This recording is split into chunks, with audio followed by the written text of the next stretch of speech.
Hola, soy Graci Jaramago y soy dramaturga. Bueno, soy dramaturga entre otras cosas, porque la verdad que me he dedicado a hacer de todo. O sea, yo he censado camaleones en Doñana.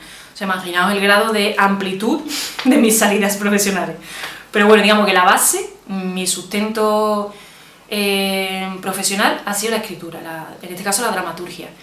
Muy vinculada al teatro, porque estudié arte dramático y soy actriz y directora de teatro al mismo tiempo, aunque también me he dedicado a la producción cinematográfica y actualmente trabajo como gerente de proyectos internacionales en el Teatro TNT Atalaya de Sevilla. ¿Qué te impulsó a empezar a escribir? ¿Por qué teatro? Lo que me impulsó a empezar a escribir fue intentar entenderme.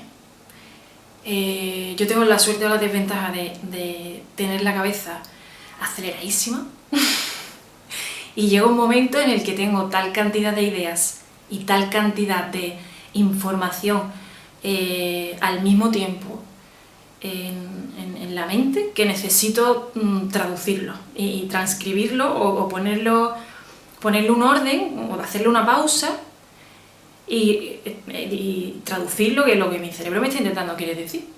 Entonces, para mí era una manera de relajarme, de tranquilizar mi cabeza, de ordenar mis ideas, de ordenar mis pensamientos y de reflexionar sobre ciertas cuestiones. Y entonces pues me ha sido eso, pues un intento de entenderme. ¿Y por qué teatro? Pues bueno, mi trabajo principalmente es el teatro del absurdo, entonces justamente estoy hablando de poner orden y el teatro del absurdo es considerado de las cosas más desordenadas y caóticas que hay en el arte, ¿no? El absurdo, lo incoherente, lo ilógico. Sin embargo, para mí es lo más cercano a mi pensamiento natural. Entonces, para mí es el lenguaje más apropiado para poder hablar conmigo misma y también para poder expresar lo que tengo dentro. Y yo creo que el absurdo a veces es la mejor manera y la forma de decir las cosas con mayor coherencia. Soy ultra fan del comportamiento del ser humano y de analizar al ser humano, me fascina. Entonces, que haya una actividad que usa el ser humano como herramienta de trabajo, me parece fascinante. Y como tengo la suerte también de que, por regla general, interpreto mis propios textos, pues es como cerrar un ciclo. ¿Cómo compaginas tu día a día con la escritura? Hace unos años no es que solo compaginara la escritura con mi día a día, sino que la escritura era mi día a día. Yo he tenido la oportunidad de dedicarme a la escritura plenamente y me he ganado el pan con la escritura. Pero había algo ya que como que se había quedado anticuado en cuanto al código. No anticuado en la era contemporánea, sino anticuado para mí, para mi evolución personal.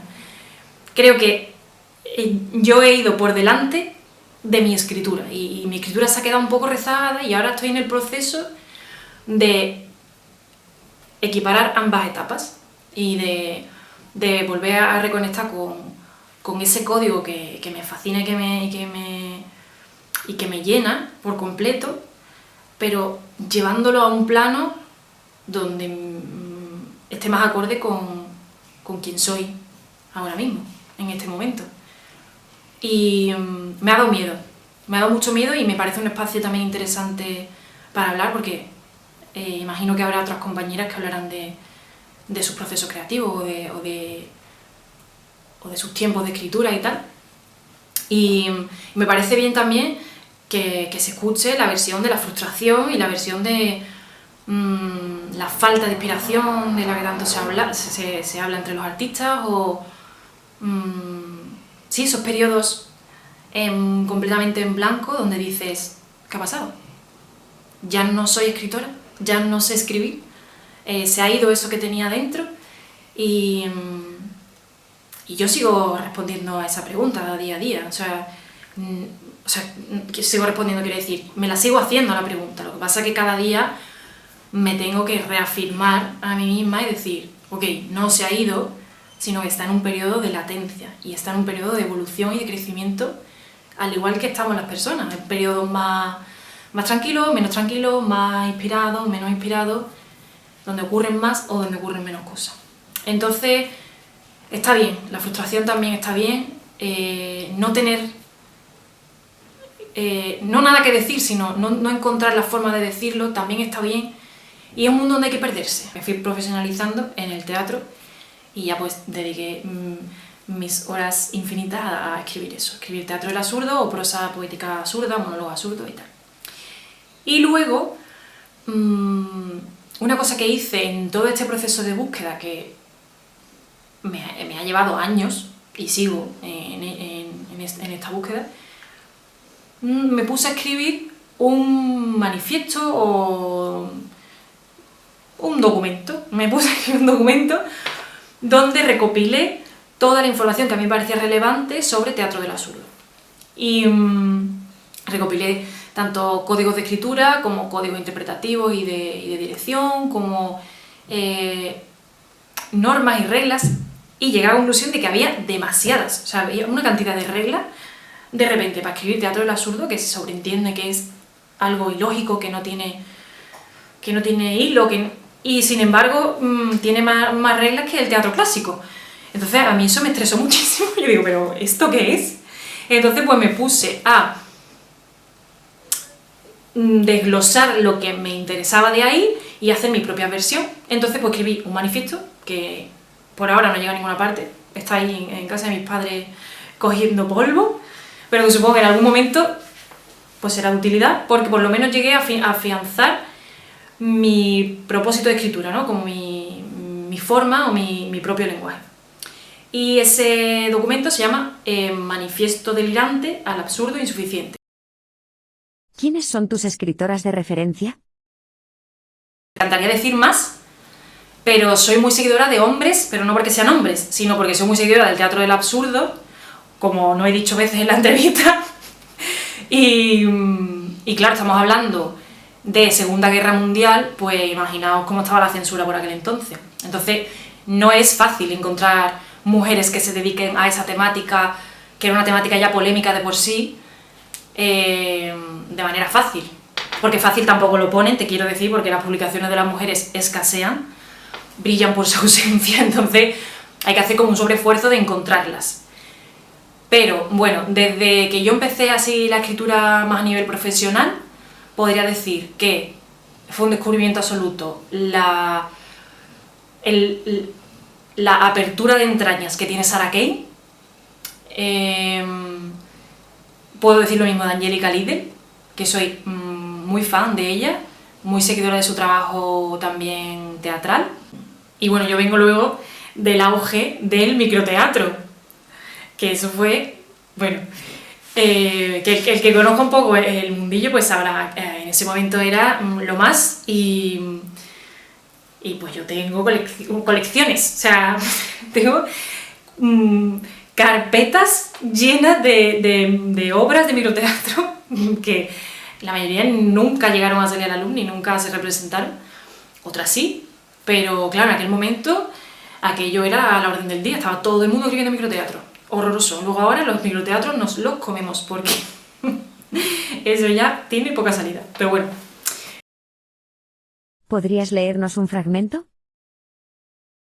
Voy a leer un trocito bueno, un trocito no, lo voy a leer entero porque es cortito, de un texto que se llama Este va de un momo, arg, y trata sobre los monstruos interiores de cada uno, lidiar con ese monstruo y la guerra que al final te acaba ocasionando contigo mismo y con los demás, tú mismo contigo mismo. Pues ahí va. Llamaba a mi puerta llamaba, y decía lo que se suele decir en una puerta: ¿quién? Yo, aunque no tuve yo que preguntar yo quién era esta vez, porque yo sabía quién era yo. ábreme, pero si está abierto. Y era mentira, claro. Si no, hubiera entrado yo, y no entraba. Pedía, ábreme. Me asomaba la pezuñita y rascaba con ella el suelo. Ábreme. Y así, con una luz entre roja y azul, entre luz y tiniebla, la pezuñita. Ábreme. Se le veían los dientes desde las garras. Imaginaos cómo se le veían las garras desde los dientes. Yo lo vi, pero eso no sale en el cuento. Y a punto estuve de abrirle, de tanto decirme, abre, abre. Abrir me parecía oportuno, y no quedarme mirando la puerta, escuchando abre sin querer abrirla. Acorralada yo en un rincón, ábreme, abrir, porque no se callaría nunca, aunque le diera pan para 3 días que estaría pidiendo pan. ¡Ábreme! Pelo a pelo veía la pierna que sostenía la pata, que sostenía el pie, que sostenía la garra, que sujetaba por un hilito de seda la pezuñita. ¡Ábreme! De animal salvaje, que me pedía a mí, sin saber yo, comida. Toma una tarta, toma un limón. Y el momo, agriado, ¡ábreme! Se me enfurece y entremete la cabeza por la rendija, como para decir deformado por la rendija, ¡ah! Yo, desde el sofá, porque ahora me estoy viendo en un sofá sobresaltada, sobre respirando, le decía, ¡vete, vete! ¡Que me vas a despertar! ¡Ah! El momo. ¡Vete, que te voy a oír! ¡Ah! Vete, que te voy a abrir la puerta. Así que vete, que no quiero y de no querer voy a terminar abriendo. Y entonces, el momo, así, sin decir más nada, que más nada hacía falta decir, se va. ¿Qué creían? ¿Que se iría en una frase? No, se fue. ¿Y os creéis así de rápido que se va el momo? Pues entonces, ¿para qué el cuento? No se ha ido. Se fue, pero para adentro. Cruzó la puerta porque yo, en un desesperar, desesperé y entré. ¡Ábreme! ¡Vete que te abro! Y la puerta abrí para que el momo callara. ¡Cállate! Él dentro y yo conmigo. La sonrisa del momo con la pezuñita. ¡Hola! Afilada, lista para salirme corriendo. Nos cruzamos como un sacudir de manos. Y me voy para la puerta con los brazos por delante para llegar antes las manos que el pecho. Y el corazón en el puño del paladar, haciéndome tolón, como queriendo salir, ¿sabes? Como queriendo, pero dentro estábamos el momo y yo, mirándonos, como se miran 2 lobos desnutridos, en silencio.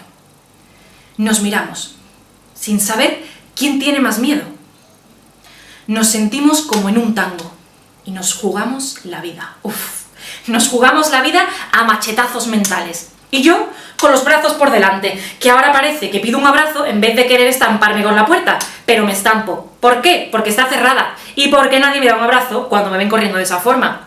Y la puerta cerrada. Y el momo salivando atrocidades, y yo con los brazos por delante, bailando el tango con el lobo, que por querer abrir la puerta, porque entrara el momo, ahora que el momo está dentro, porque entrara en silencio, callando, ábreme, entró a gritos desquiciado, dando bocados al aire, descontrolado. Y el aire, claro, dice, ten cuidado, que me vas a arañar, que me vas a morder. Y se aparta el aire, con los brazos también por delante, corriendo hacia la puerta. El aire que también quiere salir, por el momo, ¿sabes? Por querer salir sin un rasguño de esa batalla de salvajes. Y entonces, en esa carrera de huida, se choca, no con la puerta, sino conmigo, que andaba yo trasteando a ver si consigo abrir la puerta. Oiga, no me empuje, que estaba yo antes. Con lo fácil que ha entrado el momo. Mientras, me siento un golpe en la espalda que me da hipo. Es el aire queriendo escapar. Y al girarme yo, porque, oiga, no empuje, como tengo los brazos también por delante, nos hundimos en un abrazo y sin querer el aire y yo, porque no le vi venir, me lo tragué. Y empecé a flotar. De tanto aire que tenía en el cuerpo, ahora movía los brazos como queriendo agarrarme a algo. ¿Pero a qué quería agarrarme si lo único que había era aire y me lo he comido? Así que me zarandeo, esquivando como puedo los dientes del momo, porque no os olvidéis que había un momo en la habitación. no os olvidéis del momo. Las zarpas torpes que tratan de atraparme y destrozarme la cara, que no pasa nada hasta que pasa. Hasta que acierte el momo con la pezuñita en la cara. Entonces, yo, pues nado por la habitación, con el aire que llevo dentro. Me voy impulsando como una rana de charca, hasta que tengo enfrente al momo. ¡Ah!, me dice. Y entonces yo frunzo el ceño, me planto y le digo, momo, bajito, para que no me escuche. Por favor,